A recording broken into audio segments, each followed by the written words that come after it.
Congress Lok Sabha pending సీట్లపై ఉత్కంఠ కొనసాగుతోంది. కాసేపట్లో ఏఐసీసీ అభ్యర్థుల సెకండ్ లిస్ట్ రిలీజ్ చేయనున్నట్లు తెలుస్తోంది. నాగర్ కర్నూల్, పెద్దపల్లి, సికింద్రాబాద్, చేవెళ్ల, మల్కాజ్గిరి, హైదరాబాద్, మెదక్, ఆదిలాబాద్ సీట్లకు అభ్యర్థులను సీఈసీ ఫైనల్ చేసినట్లు సమాచారం.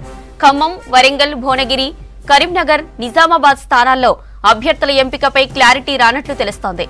మరోవైపు మల్కాజ్గిరి నియోజకవర్గం నేతలతో ఇవాళ సమావేశం కానున్నారు సీఎం రేవంత్. ఎంపీ అభ్యర్థుల లిస్టుపై మరిన్ని అప్డేట్స్ రాజు అందిస్తారు. Raju, over to you.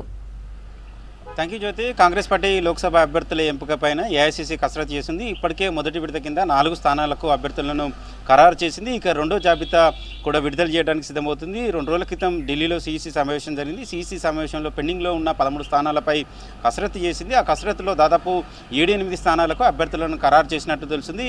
దానికి సంబంధించిన జాబితాను ఇవాళ సాయంత్రం వరకు విడుదల చేసే అవకాశాలు ఉన్నట్లు గాంధీభవన్ వర్గాలు చెప్తున్నాయి. ఇక మిగిలిన 5 సీట్లపైన అభ్యర్థులను ఎంపిక చేయాల్సి ఉంది. దానిపైననే ఆశాభావాల్లో కావచ్చు, కాంగ్రెస్ నేతల్లో ఒక ఉత్కంఠత కొనసాగుతున్న పరిస్థితి కనబడుతుంది. అయితే ప్రధానంగా చూసుకున్నట్లయితే ఖమ్మం కావచ్చు, భువనగిరి, వరంగల్, నిజామాబాద్, కరీంనగర్ ఈ సీట్లపైన ఉత్కంఠత కొనసాగుతుంది. ఖమ్మం సీటు కోసం చాలా సీరియస్గా పోటీ పడుతున్నారు.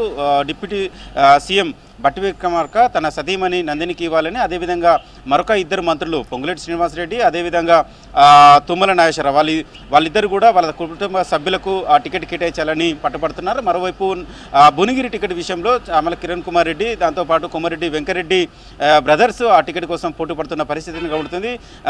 దాంతోపాటు వరంగల్ టికెట్ విషయానికి వస్తే వరంగల్ నుంచి అక్కడ బలమైన నేత కోసం అన్వేషణ కొనసాగుతుంది. మొన్నటి వరకు దొంబటి సాంబయ్య పేరు ప్రధానంగా వినపడుతున్న బట్టి ఫ్లాష్ సర్వే కావచ్చు, నేతల అభిప్రాయ సేకరణ కావచ్చు, దొంబటి సాంబయ్యకు ఆశించిన స్థాయిలో రాకపోవడంతో మరొక అభ్యర్థి పేరును ఖరారు చేయాలని అయితే భావిస్తున్న పరిస్థితి కనబడుతుంది. ఇక నిజామాబాద్, కరీంనగర్ విషయంలోనే భర్జన పడుతున్నారు. నిజామాబాద్ నుంచి ప్రజెంట్గా అయితే జీవన్ రెడ్డి పేరు ఖరారు చేస్తున్నప్పటికీ నిజామాబాద్ నుంచి అక్కడ బీసీ నేతకు ఇవ్వాలని ఒక ఆలోచన ఏఐసీసీ చేస్తున్నట్లు తెలిసింది. అక్కడి నుంచి జీవన్ రెడ్డిని కరీంనగర్ నుంచి పోటీ చేస్తే ఎలా ఉంటుందనేది ఒక ఆలోచన చేస్తున్న పరిస్థితి కనబడుతుంది. సో ఈ 5 సీట్లపైన భర్జన కొనసాగుతున్న సిచ్యువేషన్ కనబడుతుంది. మరోవైపు మల్కాజ్గిరి టికెట్కి సంబంధించి అభ్యర్థి కూడా ఖరారైనట్లు తెలుస్తుంది.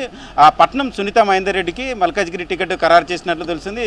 అంటే మొన్న రీసెంట్గా సీఈసీ సమావేశంలో 7-8 సీట్లను కన్ఫర్మ్ చేసిన దాంట్లో మల్కాజ్గిరి టికెట్ కూడా ఉంది. అంటే నాగర్ కర్నూల్ మల్లు రవి, పెద్దపల్లి వంశీకృష్ణ, అదేవిధంగా హైదరాబాదు షానాబాజ్ తబస్సమి, అదేవిధంగా చేవెళ్ల రంజిత్ రెడ్డి, సికింద్రాబాద్ దానా నాగేంద్ర, మల్కాజ్గిరి పట్నం సునీత, అదేవిధంగా ఆదిలాబాద్ డాక్టర్ సుమలత, మెదక్ నీలమధు ఈ పేర్లు వినపడుతున్నాయి.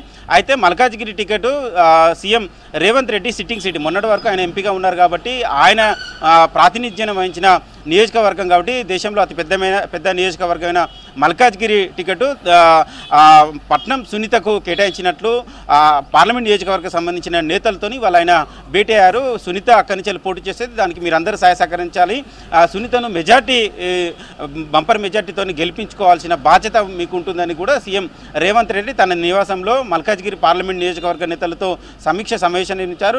నియోజకవర్గంలోని సమస్యలు కావచ్చు, చేసిన అభివృద్ధి కావచ్చు, తెలంగాణ రాష్ట్రంలో కాంగ్రెస్ పార్టీ అధికారంలోకి వచ్చిన తర్వాత 100 రోజుల కాలంలో ఎక్కువగా మల్కాజ్గిరి పార్లమెంట్ నియోజకవర్గానికి ఎక్కువ అభివృద్ధి చేశాము. అక్కడ ఫ్లైఓవర్ కావచ్చు, కారిడార్స్ కావచ్చు కూడా కేంద్ర ప్రభుత్వంతో చర్చలు జరిపి రిలీజ్ చేశాము. సో మల్కాజ్గిరి అభివృద్ధి కోసము కాంగ్రెస్ పార్టీ కట్టుబడి పనిచేస్తుంది. అదేవిధంగా సీఎంగా తాను కూడా మల్కాజ్గిరికి ఎక్కువగా ప్రాధాన్యత ఇస్తున్నాను కూడా పార్లమెంట్ నియోజకవర్గ నేతలతో కూడా వివరిస్తున్నట్టు తెలిసింది. సో అంటే ఈసారి పార్లమెంట్ ఎన్నికల్లో మల్కాజ్గిరి సీటు కంపల్సరీ భారీ మెజార్టీతో గెలిపించాల్సి ఉంటుంది. దానికి కలిసికట్టుగా నేతలంతా పనిచేయాల్సి ఉంటుంది. ఒకవేళ టికెట్ ఆశించి భంగపడ్డ నేతలు ఎవరైనా ఉన్నట్లయితే వాళ్ళకి కూడా కార్పొరేషన్ పదవులు కావచ్చు, ఇతర పార్టీ పదవులు కూడా ఇచ్చడానికి సుముఖంగా ఉన్నట్లు తెలుస్తుంది. ఎందుకంటే పట్నం సునీత మొన్నటి వరకు చేవెళ్ల టికెట్ కోసం ఆశించారు. చేవెళ్ల టికెటే తనకు వస్తుందని భావించారు. కానీ అనూహ్యంగా మల్కాజ్గిరి టికెట్ ఖరారు చేయడంతో మల్కాజ్గిరి నేతలను సమన్వయం చేయాల్సి ఉంటుంది. కాబట్టి స్వయంగా సీఎం రేవంత్ రెడ్డి ఆ సమన్వయం చేసే పనిలో ఉన్నట్లు తెలుస్తుంది. ఇవాళ ఉదయం నుంచే ఆయన నివాసంలో మల్కాజ్గిరి పార్లమెంట్ నియోజకవర్గ నేతలతో సమీక్ష సమావేశం చేస్తున్నారు. ఆ పార్లమెంటుకు సంబంధించిన నేతలను కలిసికట్టుగా పనిచేయాలని కూడా ఒక దిశానిర్దేశం చేస్తున్నట్లు తెలుస్తుంది. ఇవాళ కూడా ఢిల్లీలో సీఈసీ సమావేశం ఉంటుంది. ఉత్తర భారతదేశం సంబంధించిన రాష్ట్రాలకు సంబంధించిన అభ్యర్థుల ఎంపిక, లోక్సభ అభ్యర్థుల ఎంపిక పైన ఈ చర్చ కొనసాగే అవకాశం ఉంటుంది. ఒకవేళ తెలంగాణకు సంబంధించిన అంశాలు కూడా ఏమైనా వచ్చే అవకాశం ఉన్నట్లు చూడాల్సి ఉంది. కానీ ఆయా రాష్ట్రాలకు సంబంధించిన అభ్యర్థుల లిస్టులో భాగంగా తెలంగాణకు సంబంధించిన అభ్యర్థులను కూడా సెకండ్ లిస్టులో విడుదల చేసే అవకాశం ఉన్నట్లు తెలుస్తుంది. Jyothi. Right, thank you Raju.